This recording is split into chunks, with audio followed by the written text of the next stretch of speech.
안녕하십니까. 산업안전을 강의하는 최윤정입니다.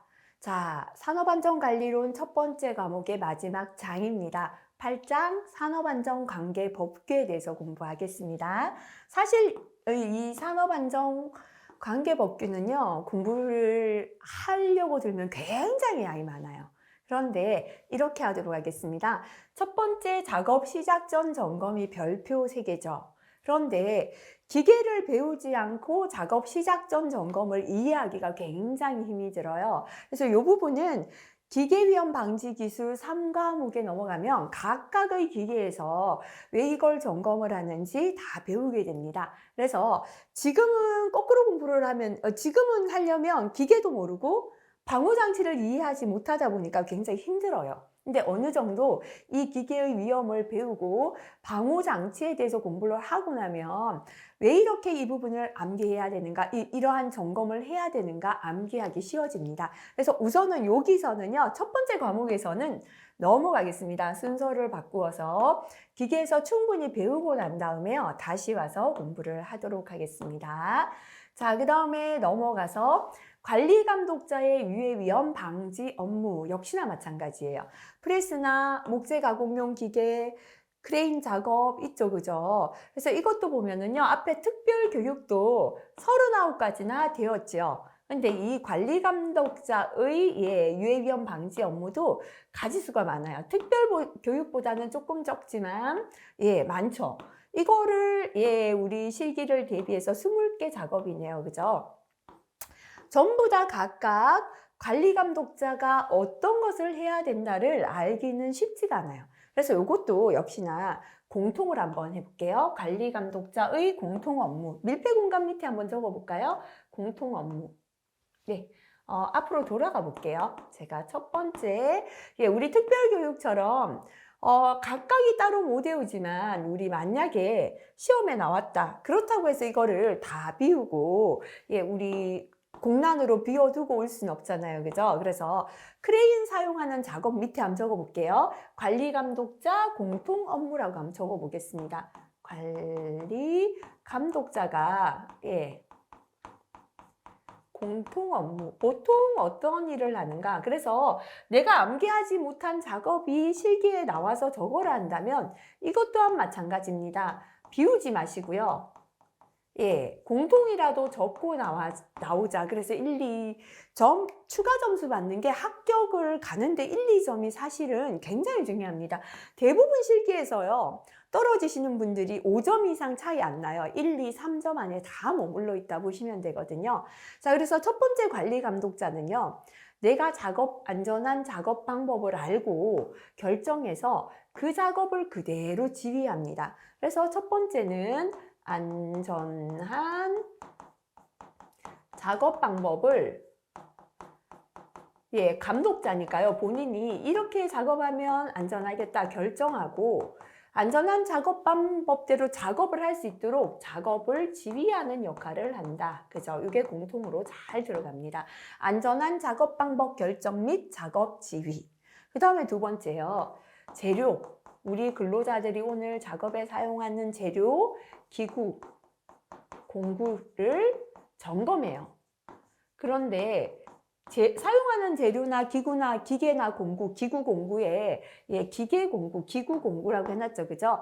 결함이 있다면 사고 나잖아요. 그래서 미리 불량품은 제거를 해야 돼요. 불량품 제거. 그죠? 이런 게 공통 잘 들어가고요. 그 다음에 역시나 마찬가지입니다. 위험한 작업에서는 보호구를 착용해야 되잖아요. 그죠? 보호구 착용 지도. 위험한 작업일 때는 근로자들이 보호구를 착용하고 작업할 수 있도록 지도하는 역할을 하고요. 네 번째, 관계 근로자 외에 출입 금지 조치. 위험한 작업일 때는요, 제가 특별교육에 요 관계자의 출입금지 조치를 적었었는데요. 사실은 특별교육보다는 관리감독자 업무에 훨씬 더 많이 들어갑니다.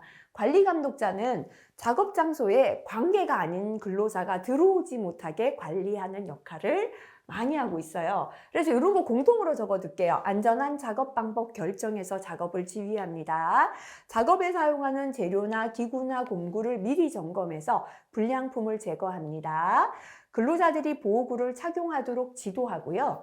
관계자 외 출입 금지 조치를 하는 게 관리 감독자의 공통 업무다. 이거 옆에 필기한 게 해두시기 바랍니다. 그래서 역시나 특별교육처럼요. 별표가 있는 것들이 뭐다? 시험에 출제된 것이다 보시면 됩니다. 그래서 크레인을 사용하는 작업, 아직 크레인 안 배웠잖아요. 첫 번째, 크레인 사용하는 작업에서 관리 감독자는요.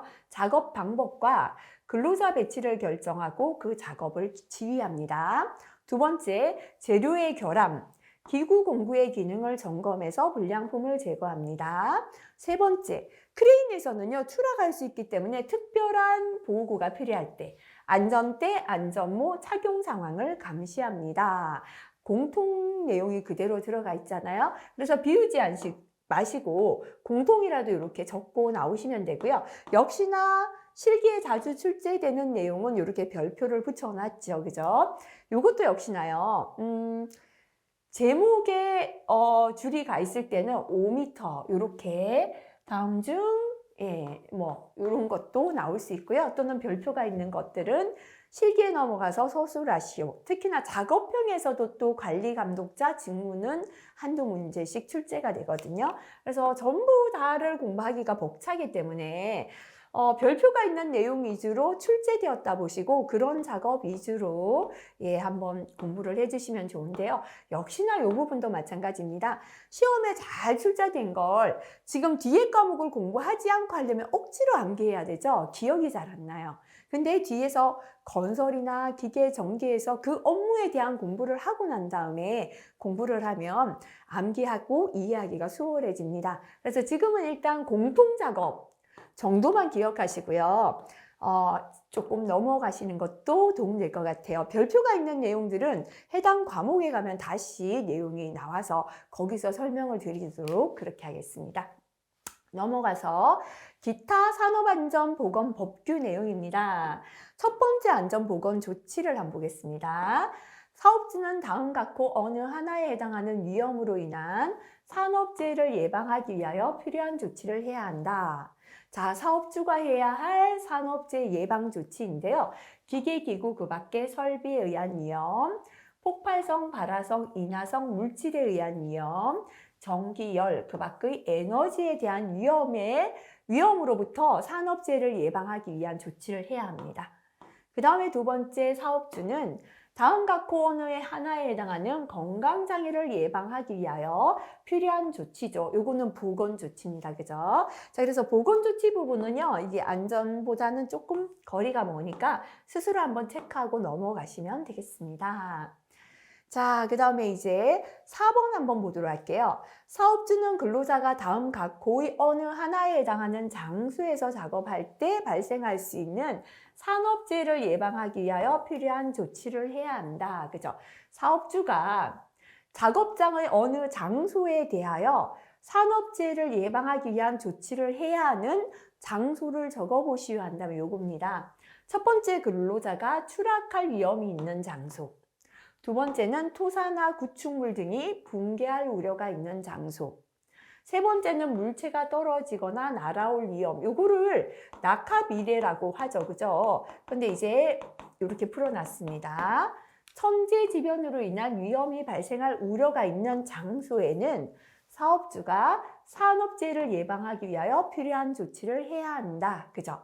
자, 그래서 사업주가 산업재해 예방하기 위하여 필요한 조치를 해야 되는 장소라면 추락, 낙하비례, 붕괴, 천재지변이다. 이렇게 핵심 단어 정도 한번 보고 지나가겠습니다.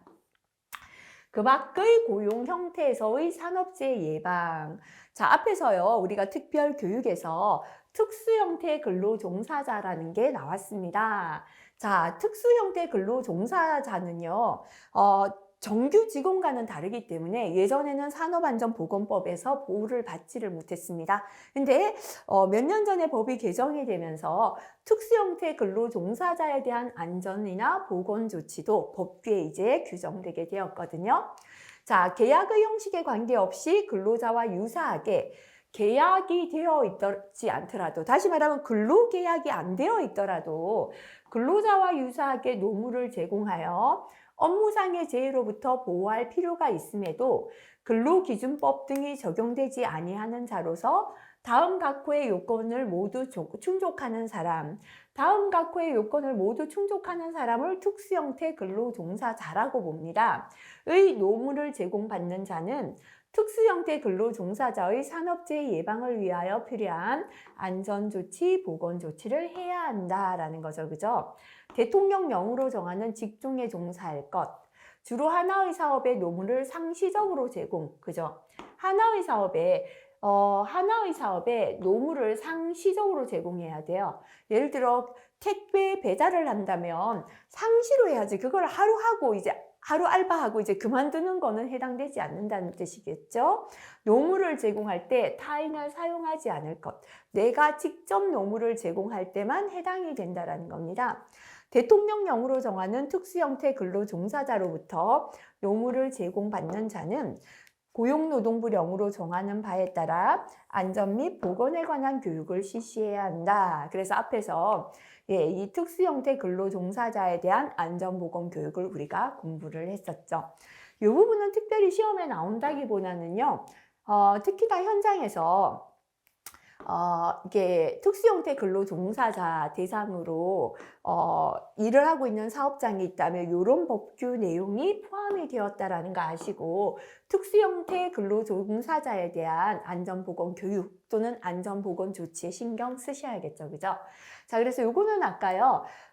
특수형태 근로종사자로부터 노무를 제공받는 자 중에 안전보건 교육을 실시해야 하는 자 아까 살펴봤던 내용이 되겠습니다.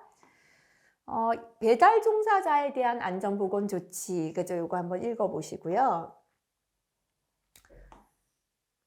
자, 요거 한번 볼까요?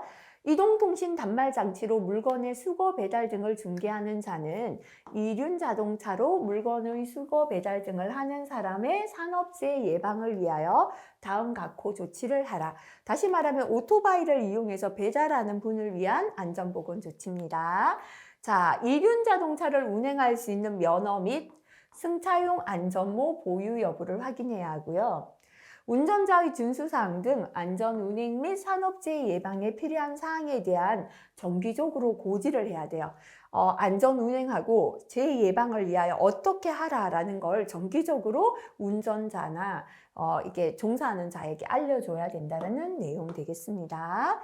자, 그리고 물건의 수거 배달 등 중개하는 자는 물건의 수거 배달 등에 소요되는 시간에 대해 너무 급하게 배달하라 하면 안 된다는 거죠. 산업재해를 유발할 수 있을 정도로 제한해서는 안 된다라는 내용도 들어가 있고요.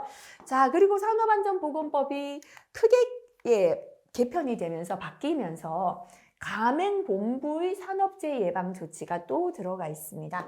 자, 그래서 산업재해 예방 조치를 해야 하는 가맹본부에서 들어있는데요.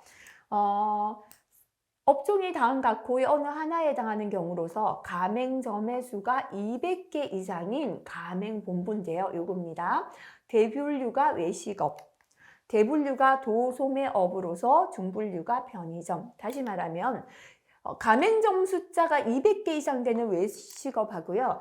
가맹점의 수가 200개 이상 되는 편의점을 갖고 있는 가맹본부는 뭐 해야 한다? 산업재해 예방 조치를 해야 한다. 법에서 정해놓은 재해 예방 조치를 해야 되고요.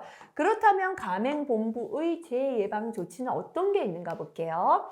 다음의 내용을 포함한 가맹점의 안전 및 보건에 관한 프로그램 마련하라. 그죠? 그래서 200개 이상의 가맹점 갖고 있는 외식업과 편의점은 첫 번째 200개 이상 가맹점에 대한 안전보건 프로그램을 마련해야 된다라는 건데요. 가맹본부의 안전보건 경영 방침, 안전보건 활동 계획이 포함되어 있어야 합니다. 가맹본부의 프로그램 운영 조직의 구성, 역할, 조직의 구성 및 역할, 가맹점 사업자에 대한 안전보건 교육 지원 체계 들어있어야 되고요. 가맹점 내 위험 요소 및 예방 대책 등을 포함한 가맹점 안전보건 매뉴얼 있어야 합니다. 가맹점의 재해 발생에 대비한 가맹본부 및 가맹점 사업자의 조치사항, 재해 발생에 대비한 재해가 발생되면 어떻게 조치하겠다라는 거 들어가 있어야 돼요. 이게 포함되어 있는 안전보건 프로그램을 마련해서 시행해야 합니다. 그죠? 경영방침, 안전보건 활동계획, 프로그램을 운영하는 조직과 그 역할, 안전보건 교육 지원, 그 다음에 안전보건 매뉴얼, 재해 발생 시 조치가 들어있어야 된다. 그죠? 그 다음에 두 번째, 가맹본부가 가맹점에 설치하거나 공급하는 설비나 기계나 원자재, 상품 등에 대하여 가맹점 사업자에게 안전보건에 관한 정보를 제공하라. 설비, 기계, 원자재나 상품에 대한 안전보건 정보를 제공하게 되어 있다. 그죠? 자, 이건 뭐 시험에 나온 적은 없죠. 법에 최근에 추가가 되었고요. 이렇게 만약에 가맹본부에서 안전 업무를 하신다면 이런 내용이 법규에 추가되었다. 아셔야겠습니다. 3번의 공정안전보고서인데요. 이 공정안전보고서 또한 뭐냐면 5번째 과목이죠. 화학설비 위험 방지 기술에서 공부하는 내용입니다. 그래서 물론 예전에 강의를 촬영할 때는요. 1과목에서 한번 공부를 하고 5과목 넘어가서 생략을 하거나 다시 하거나 했는데요. 또 강의가 너무 많으면 한 번에 다 듣기가 힘드시죠. 그래서 이번에는 공정안전보고서는 화학에서 공정안전이 무엇인지 그죠? 그거를 좀 공부를 하고 같이 공부를 하는 걸로 이렇게 하겠습니다. 자, 예. 그 다음에 넘어가겠습니다. 그 다음에, 네. 공정안전보고서 제출 대상 이 부분도 우리가 화학설비 위험 방지 기술 넘어가서 공부를 하겠습니다. 내용이 제법 많죠? 중요한 내용이 많이 있습니다. 그 다음 넘어가서 물질안전 보건 자료 마찬가지입니다. 예. 어떠한 물질에 어떠한 위험이 포함되어 있다라는 자료예요. 이 부분도 역시나, 예. 1과목에 있고, 5과목에 넘어가서 생략을 하니까 이 강의는 어디 있습니까? 라는 거 못 찾으셔서 질문이 정말 많이 올라왔어요. 그래서 물론 1과목에서 공부를 먼저 해버리면 뒤에 넘어갔을 때 시험이 촉박할 때는 좀 여유가 있어서 좋긴 해요. 근데 모르고 억지로 1과목에서 아무것도 모르는 채로 공부를 하자니 힘이 들어요. 그래서 이 파트는 5과목에서 강의를 포함하겠습니다. 라고 하고 지금은 넘어가겠습니다. 자, 역시나 물질안전 보건 자료 부분도 5과목에서 공부하도록 그렇게 하겠습니다. 자, 이 부분 역시나 전부 다 5과목 넘어가서 공부를 하도록 하겠습니다. 자, 넘어갈게요. 자, 이 부분에서 보면요. 시험에 강하다 핵심 요약이 나와 있죠. 앞에서 내용이 굉장히 많았거든요. 근데 그 내용을 전부 다 1시간에 정리를 하려니까 힘들다. 그죠? 대충 읽어보고 별표 내용 보시고요. 사실 시험에 잘 나오는 내용은 여기에 요약이 되어 있어요. 그래서 전체적으로 이해를 좀 하셨다면 시험에 강하다 부분 위주로 별표 있는 내용 위주로 정리하시면 되겠습니다. 그래서 이 부분도 넘어가고요. 5과목에서 공부를 하도록 하겠습니다. 자, 일단은 1과목이 강의가 너무 많으니까 조금 수월하게 넘어가는 것도 좀 공부에 부담을 덜 줄 것 같아요. 유해위험 방지 계획서 마찬가지입니다. 요 유해위험 방지 계획서는 2과목, 제조업 부분은 2과목에서 나옵니다. 건설업 부분은 6과목에서 나와요. 그래서 2과목, 6과목에서 각각 공부를 하고요. 만약에 이거를 합쳐서 정리를 하는 게 좋겠다 싶을 때는 제가 이 부분 파트를 따로 떼서 뒤로 가서 다시 한번 정리를 하겠습니다. 그래서 이것도 공부를 좀 하고 난 다음에 우리가 다시 공부를 한다. 이렇게 보시면 되겠습니다. 자, 작성 대상 제조업과 건설업 나와 있습니다. 자, 그 다음 이 부분 다 넘어갈게요.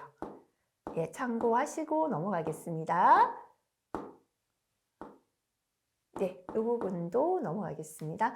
그래서 여기도 보면 시험에 강하다죠. 굉장히 많이 넘겼잖아요. 분량이 많은데 그중에 시험에 나오는 내용은 이겁니다. 라고 정리했죠. 그래서 전체적으로 한번 읽어보시고 시험에 강하다 내용 위주로 다시 요약을 해서 암기하시면 되겠습니다. 자, 넘어가서 작업 환경 측정 넘어가겠습니다. 사실 작업 환경 측정 부분은 산업안전보다는 산업위생 파트입니다. 그래서 가볍게요. 별표 읽으면서 못 알아듣는 것과 별표 내용 정도만 훑어보고 지나갑니다.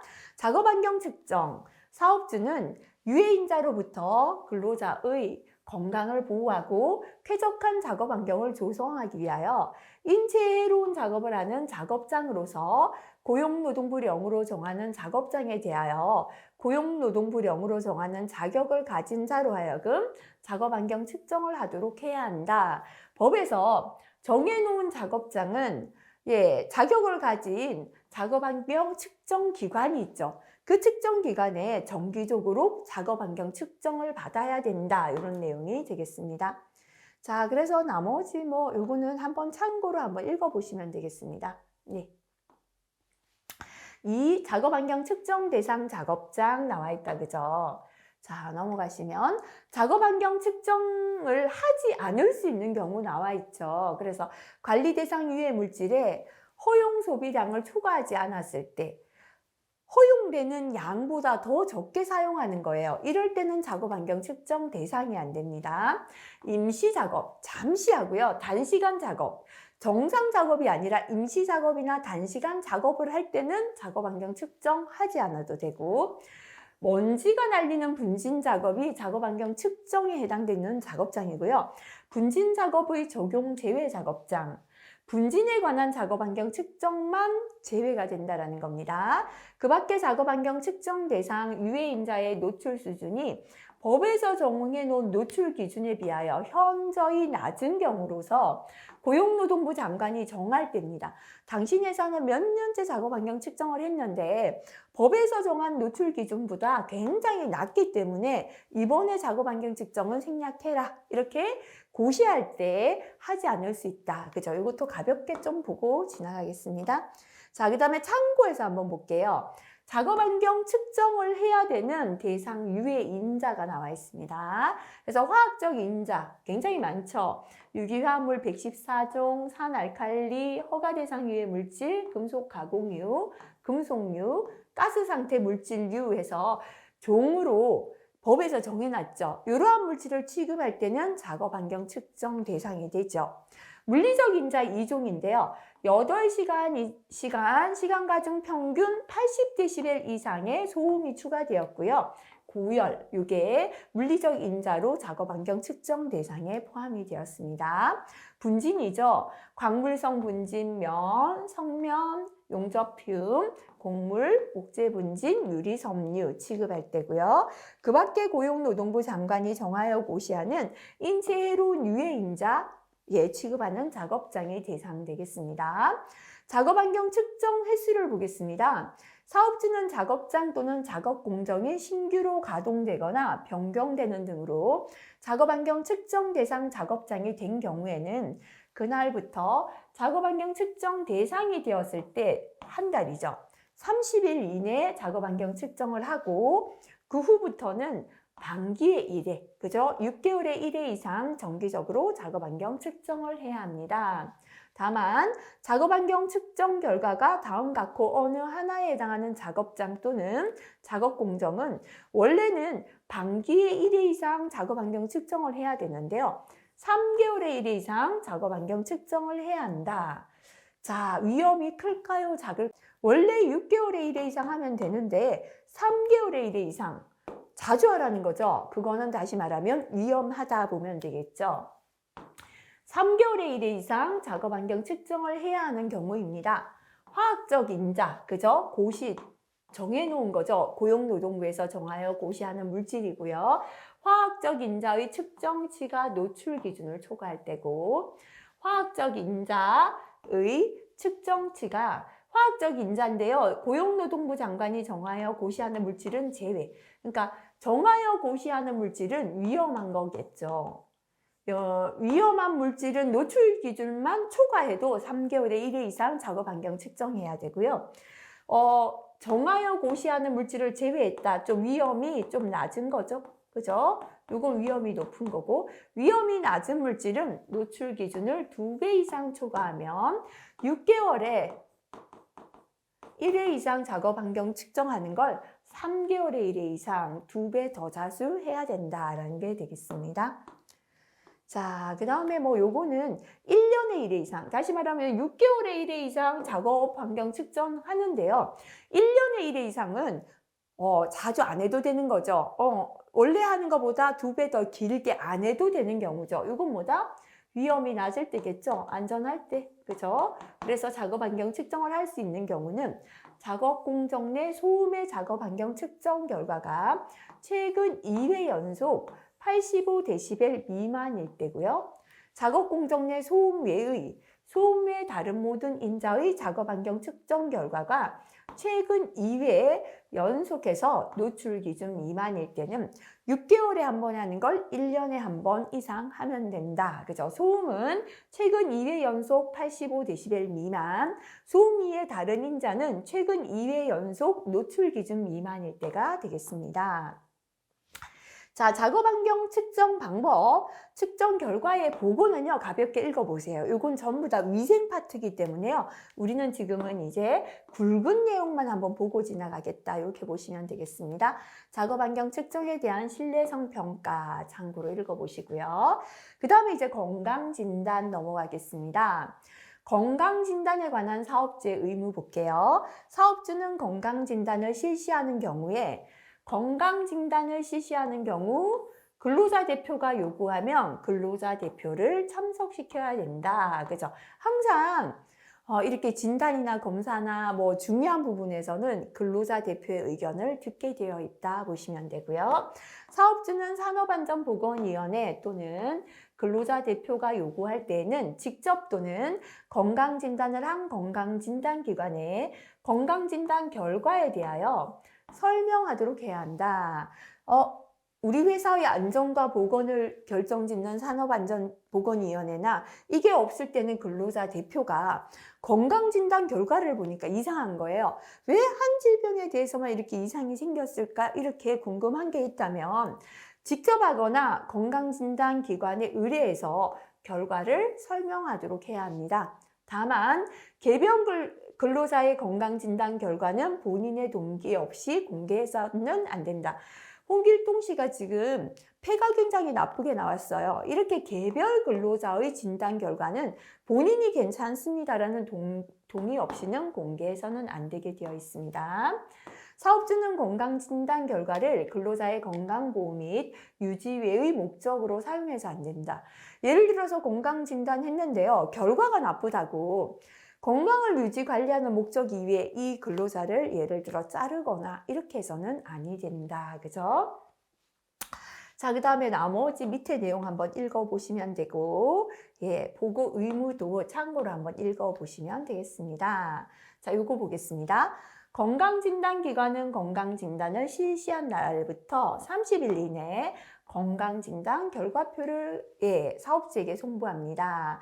자, 이렇게 대부분 뭔가 결과를 송부하고 기간이 한 달인 경우가 참 많았죠. 그죠? 자, 그래서, 요거 한번 봐주시면 되고요. 특수건강진단의 시기 및 주기, 요거는 위생 파트이기 때문에 우리가 뭐 나오더라도 기출에 출제된 것 정도만 기억한다라고 하겠습니다. 자, 이번에는요, 건강진단 결과, 건강관리에 대한 구분 볼게요. 간혹 한 번씩 시험에 나옵니다. 자, 건강진단 결과 A죠. 에이스라고 하잖아요. 그죠? 건강한 근로자를 뜻합니다. 사후 관리가 필요 없는 근로자 또는 건강한 근로자. C가 있고요. D가 있다. 그죠? 자, C는 뭐냐면 직업병, 직업성 질병을 뜻해요. 아니죠. 요거는 뭐냐면 C는 요관찰자입니다. 우려가 있기 때문에 앞으로 병이 생길 우려가 있기 때문에 관찰을 요하는 사람은 C로 표시합니다. D는 뭐냐면 유소견자입니다. 이미 병이 있는 사람. 그죠? 그래서 D는 병이 있는 사람이다. 그죠? R은 뭐냐면요. 2차 건강진단 대상자입니다. 그래서 요거부터 볼게요. A는 에이스 할 때 건강한 근로자. C는 요관찰자, 체크해야 되는 사람이다 보시고요. D는 유소견자, 병이 있는 걸로 나왔습니다. R은 다시 해야 된다. 제2차 건강진단 대상자다 보시면 됩니다. 그리고 C1, C2가 있죠. 1이 뭐냐면 직업병이에요. 2는 일반 질병입니다. 우리가 건강진단은 직업병이 중요하잖아요. 그죠? 일반 질병보다. 그래서 1이 직업병, 2가 일반 질병. 그래서 D1도 직업병, 2는 일반 질병. 이렇게 보시고요. 한번 볼게요. 전체적으로.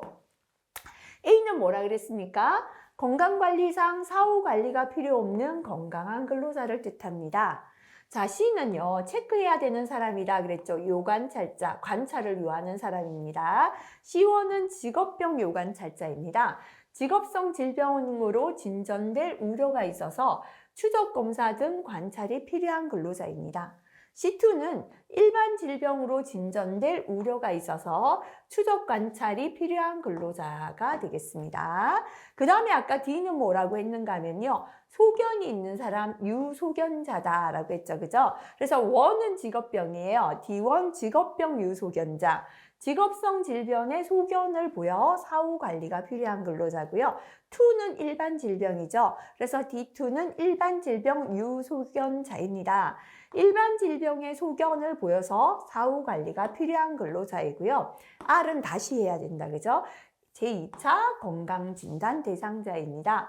건강진단 1차 검사 결과 건강 수준 평가가 곤란하거나 질병이 의심되는 근로자가 되겠습니다. 실기까지는 아니고요. 구분할 수 있을 정도 보시면 되고요. 건강진단 결과를 보존하는가 한번 볼게요. 사업주는 건강진단 결과표와 근로자가 제출한 건강진단 결과를 증명하는 서류를 요거 괄호하고 별표 하나 붙일게요. 일반 건강진단에 대한 결과표는 얼마? 5년 동안 보존합니다. 다만 고용노동부 장관이 정하여 교시하는 발암성 확인물질을 취급하는 근로자에 대한 건강진단 결과는 얼마죠? 30년간 보존한다. 왜냐하면 암은 굉장히 긴 시간 동안 발전해서 그죠? 이게 몸속에 쌓여있다 암이 생겨요. 한 30년. 그래서 일반 건강진단 결과표는 5년 보존합니다. 발암성 확인 물질을 취급하는 근로자에 대한 결과표는 30년 보존한다. 필기에 한 번씩 나오기 때문에요. 요거는 한번 보고 지나가고요. 자, 그 다음에 이제 건강진단의 종류 및 정의. 간혹가다 실기에도 한 번씩 나옵니다.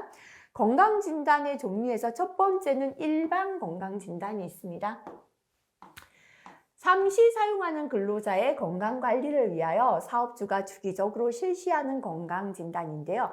내가 얼마마다 한 번씩 건강진단 받는가 생각하시면 되겠습니다. 사무직에 종사하는 근로자, 판매 업무에 종사하는 근로자는 제외합니다. 사무직인데 판매 업무는 제외하고요. 2년에 1회 이상 받아요.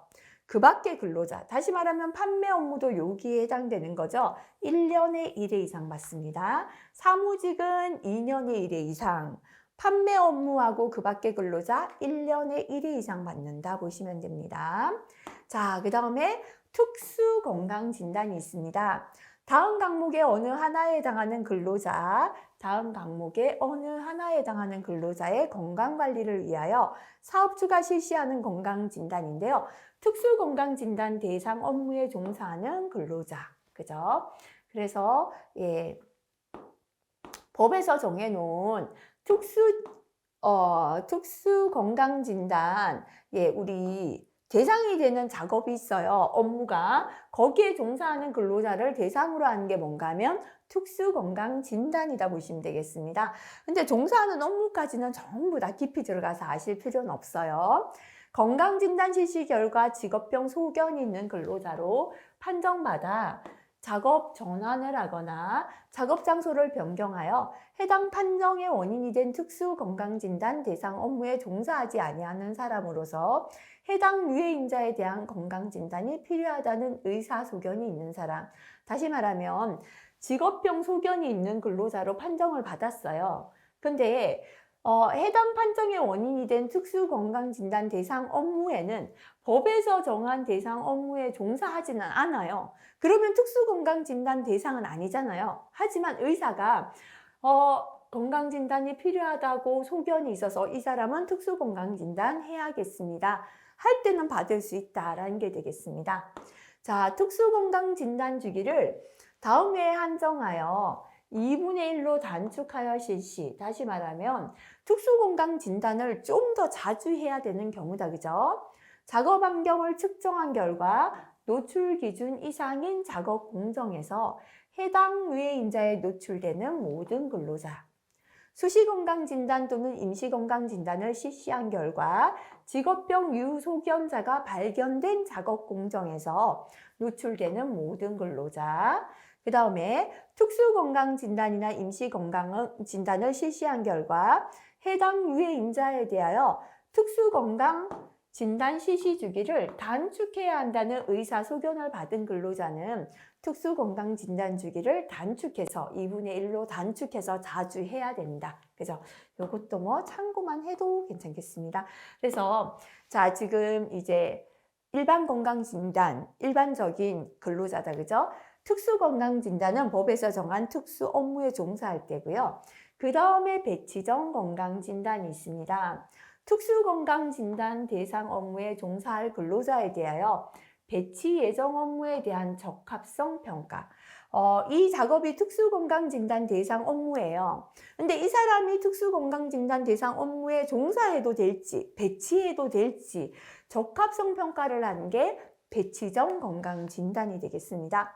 자, 그 다음에 수시건강진단은 특수건강진단 대상 업무에 따른 유해 인자로 인한 것이라고 의심되는 건강장애 증상을 보이거나 의학적 소견이 있는 근로자 중에 보건관리자 등이 사업주에게 건강진단 실시를 건의하는 등 고용노동부령으로 정하는 근로자에 대하여 실시하는 건강진단입니다. 그래서 특수건강진단 대상 업무에 의심되는 건강장애 증상을 보였어요.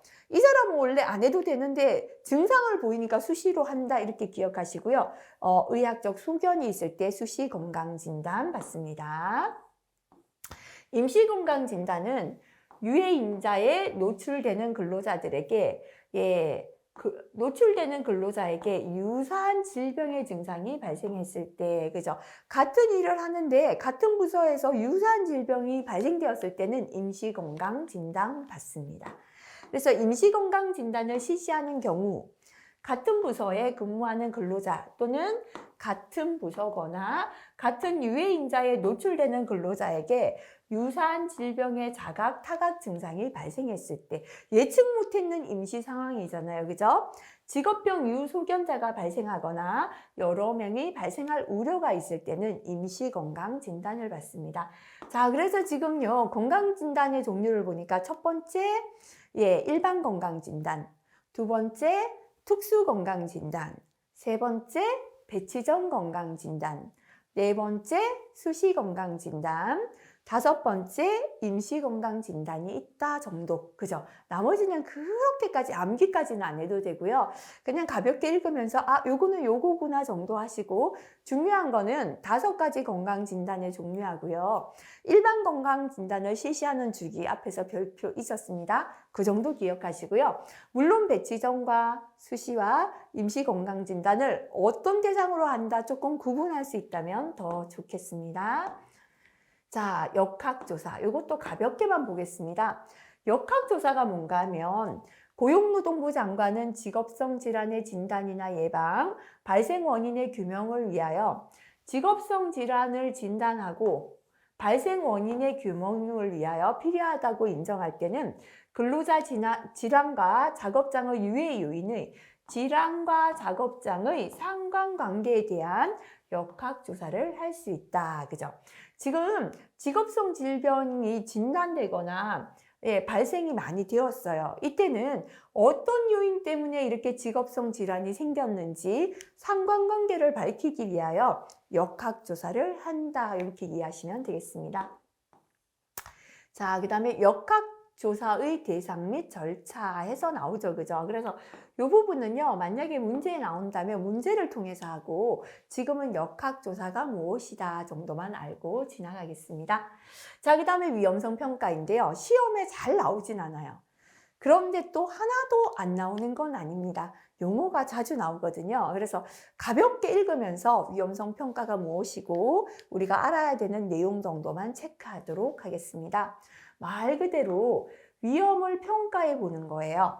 사업주는 건설물, 기계기구 설비, 원재료, 가스 증기 분진 근로자의 작업 행동 또는 그 밖의 업무로 인한 유해 위험 요인을 찾아내어 부상이나 질병으로 이어질 수 있는 위험성의 크기가 허용 가능한 범위인지를 평가해야 하고 그 결과에 따라 이 법과 법에 따른 명령에 따른 조치를 해야 한다. 결과에 따라 조치해야 합니다. 근로자에 대한 위험 또는 건강장애를 방지하기 위하여 필요한 경우는 추가적인 조치를 해야 한다.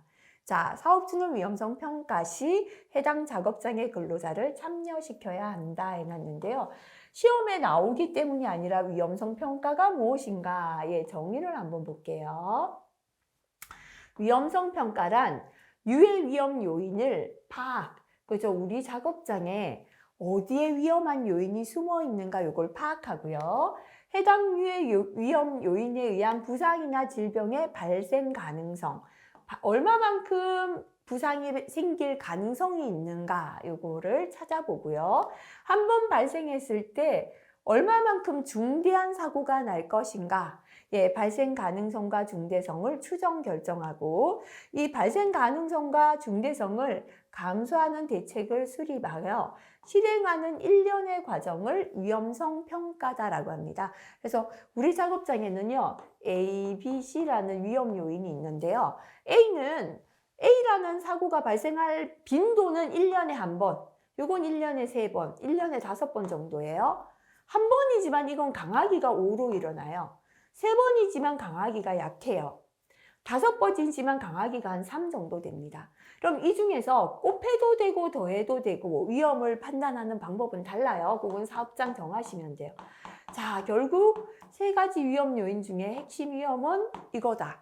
위험성을 평가하는 거예요. 위험이 어느 정도인가 평가해서 큰 위험부터 대책을 수립해가는 과정을 위험성 평가라 한다. 이 정도 이해하시면 되겠습니다. 자, 그래서 요거 좀 넘어가겠습니다. 위험성 평가의 실시 내용 및 결과를 기록 보존해야 한다. 그죠? 다음 사항이 포함되어야 합니다.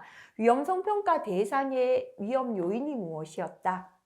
위험성 결정, 다시 말하면 A, B, C가 있었고 위험성을 결정하니까 A는 한 2 정도고 B는 5가 나왔고 C가 15로 제일 크더라. 그죠?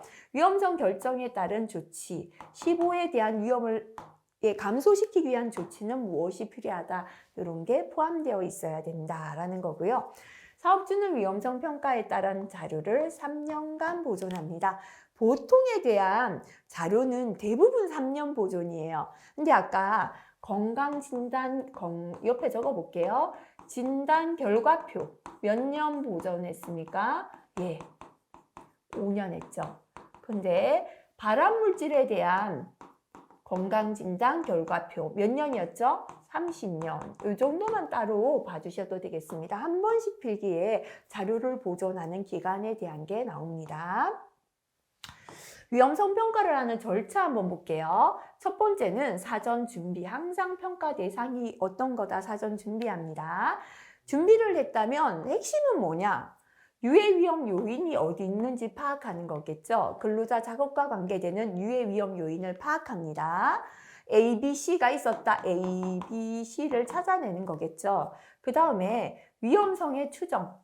A는 아까 위험이 얼마다? 5다, 2다, 5다, 15다. 아까 제가 대충 했잖아요. 이렇게 위험성의 크기를 추정합니다. 파악된 유해 위험 요인별 위험성의 추정. 자, 그렇다면 우리 회사에선 정해두는 거예요.